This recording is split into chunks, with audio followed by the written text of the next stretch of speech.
Vladimir Horowitz, a name that resonates like the final chord of a Rachmaninoff concerto.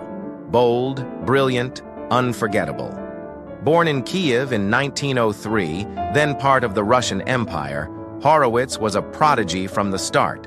By 6, he could play entire sonatas by ear. By 9, he was studying at the Kiev Conservatory.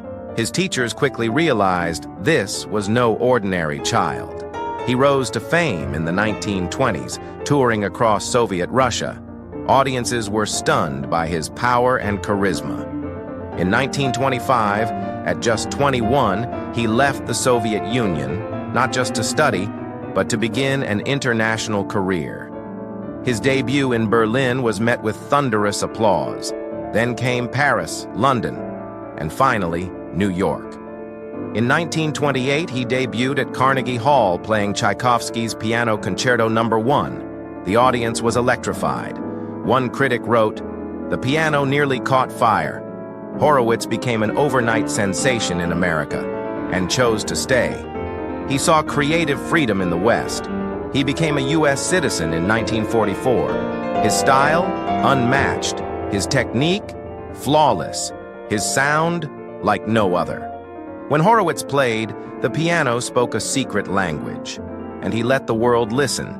He was known for romantic composers, Liszt, Chopin, Rachmaninoff, and Scriabin. But he also championed Scarlatti, Clementi, and even contemporary composers like Samuel Barber. One of his most iconic performances, Rachmaninoff's Third Piano Concerto, a brutal, complex piece. Horowitz played it like a man possessed. Rachmaninoff himself said he swallowed it whole. But Horowitz was more than a virtuoso. He was a storyteller. His concerts were emotional journeys. Every phrase shaped with care, every silence charged with meaning. He could thunder through intense passages, then leave a hall breathless with a single whisper. He was famously reclusive. Between 1953 and 1965, he gave no public concerts. Rumors swirled. Was he ill, retired, burned out? But when he returned, he had lost none of his magic. Fun fact number 1, Horowitz only practiced when he felt inspired. He said, "Fortunately, I'm inspired every day." Fun fact number 2, his Steinway piano was custom-made with a lighter action, so he could play faster and more delicately. Fun fact number 3, he was the first classical musician to appear on U.S. television, performing on The Ed Sullivan Show in 1951. Fun fact number 4, despite his genius, he had terrible stage fright.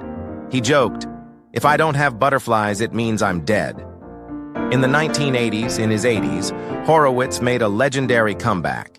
He returned to the stage, released new albums, and in 1986 went back to Moscow after 60 years. That concert was broadcast live to millions. It was more than a performance. It was a moment of history. Horowitz died in 1989, but his recordings continue to inspire. His legacy lives on, not just in the notes he played, but in how he played them, with fire, with heart, with mystery. He once said, "The piano is the easiest instrument to play in the beginning and the hardest to master in the end."